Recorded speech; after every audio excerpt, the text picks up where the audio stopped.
Hello everyone. So first of all, बिना कुछ पूछे हुए, बिना कुछ करे हुए, आई वांट कि पहले तो आप लोग सबसे पहले माँ दुर्गा के श्री चरणों के दर्शन करें और उनको उन बोलें कि माँ हम पे कृपा बनाए रखें, हम पे ब्लेसिंग्स दें।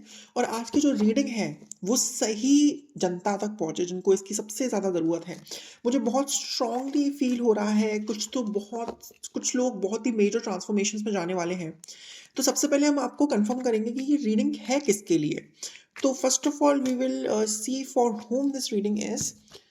ओके, सो ये जो रीडिंग है ये उन लोगों के लिए जो किसी चीज़ से मूव ऑन करना चाहते हैं या फिर अपना बिजनेस ओपन करना चाहते हैं।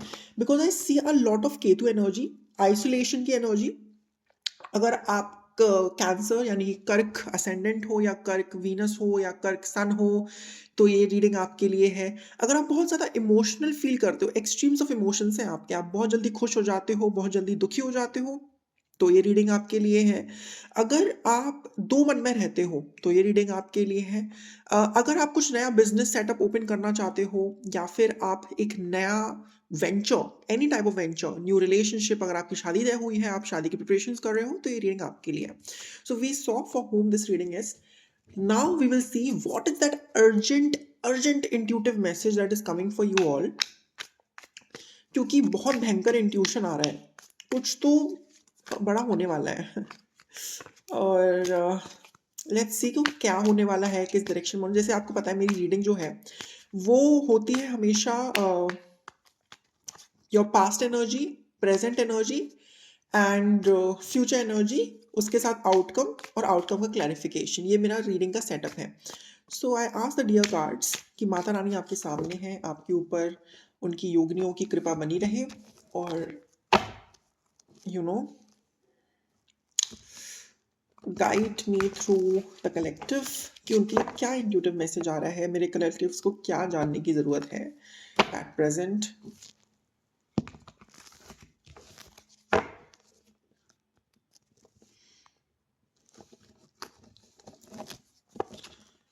बहुत लोगों को लगता होगा कि मैं अपना फेस क्यों नहीं दिखाता हूँ, उसका एक रीज़न है जो मैं आपको कुछ महीनों में बता दूंगा।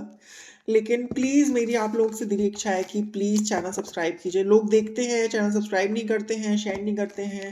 इससे होता क्या है ना, एनर्जी फ्लो रुकता है। इससे होता क्या है कि मुझे डिमोटिवेशन सा महसूस होता है थोड़ा सा। बट मैं आपसे केवल मांग ही सकता हूँ, it's free. Please do subscribe to my channel, please like it if you resonate with it.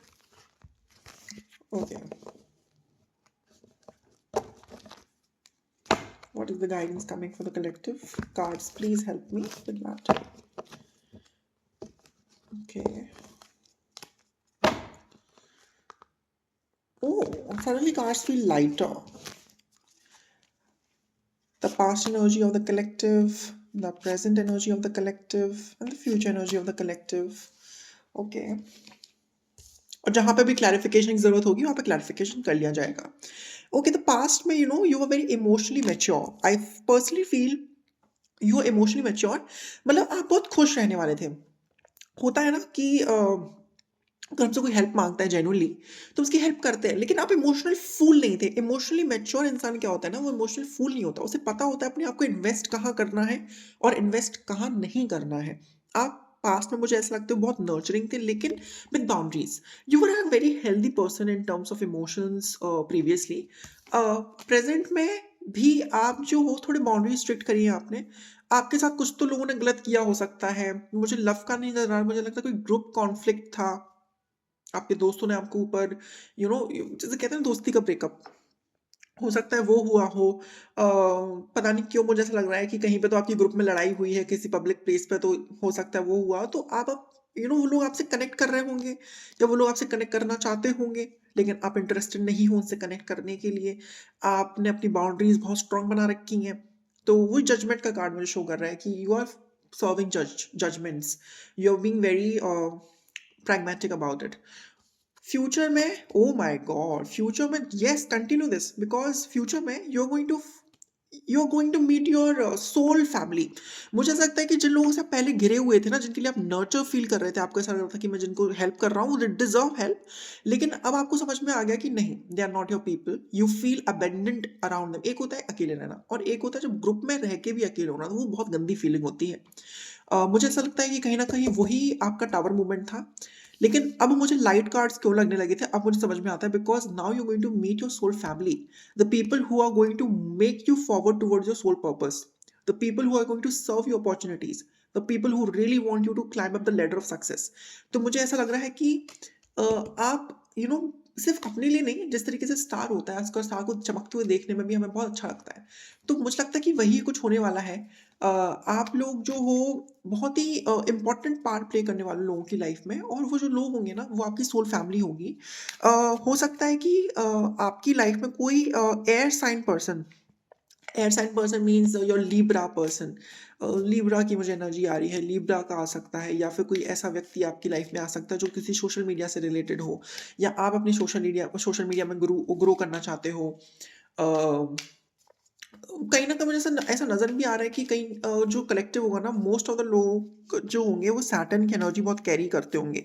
अब सैटर्न की एनर्जी क्या हो, मूल त्रिकोण में सैटर्न प्रेज़ेंट हो, जुपिटर के त्रिकोण में सैटर्न प्रेज़ेंट हो, यानी जुपिटर के ऊपर सैटर्न की नज़र हो, या सैटर्न असेंडेंट हो, तो ऐसा हो सकता है कि आप लोग जो हो कि सैटर्न असेंडेंट का मतलब ये होता है कि 10 नंबर या 11 नंबर राशि आपकी फर्स्ट हाउस में हो आपकी कुंडली में, तो मुझे ये भी नज़र आ रहा है।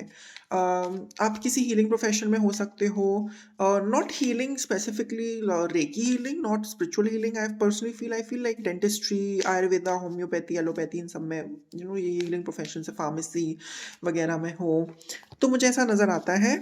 ओके, नाउ लेट्स सी कि what is the possible outcome for you all. What is the outcome for the collective जो अपनी सोल फैमिली की तरफ मूव ऑन कर रहे हैं, what is the outcome for the collective, और इसके साथ ही हम क्लैरिफिकेशन भी निकालेंगे।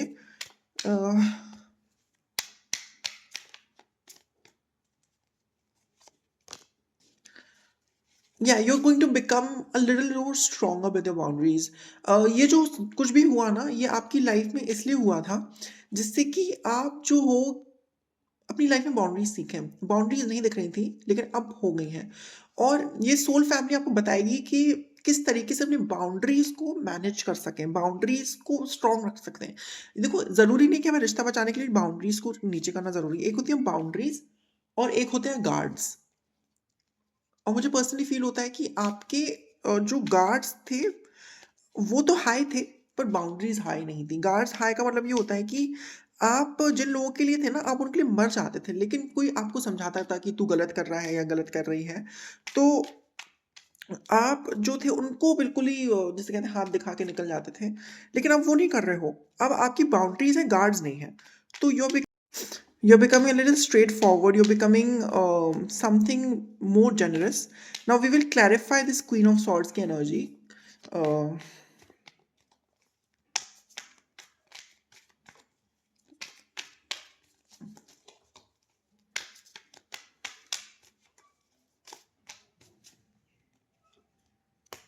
या जैसे मैंने बोला कि अब आप कम्युनिकेट करने में शर्माओगे नहीं। जैसे लोग कहते हैं कि I don't want to communicate with people, I don't want to communicate with this person because ये मेरे ग्रुप का हिस्सा नहीं है, मेरे इसका हिस्सा नहीं है।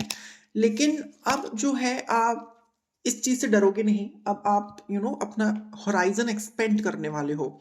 सो या very beautiful reading, you are becoming somewhat closer to your soul, you're becoming somewhat you're getting closer to your soul purpose, and I see the people around you will going to make you believe कि आपका soul purpose क्या है। आपको अच्छे लोग मिलने वाले हैं, आपके सोल फैमिली मिलने वाली, तो कॉन्ग्रेचुलेशन ऑन दैट। अगर आपको रीडिंग अच्छी लगी है तो प्लीज़ सब्सक्राइब। माता रानी की जय हो।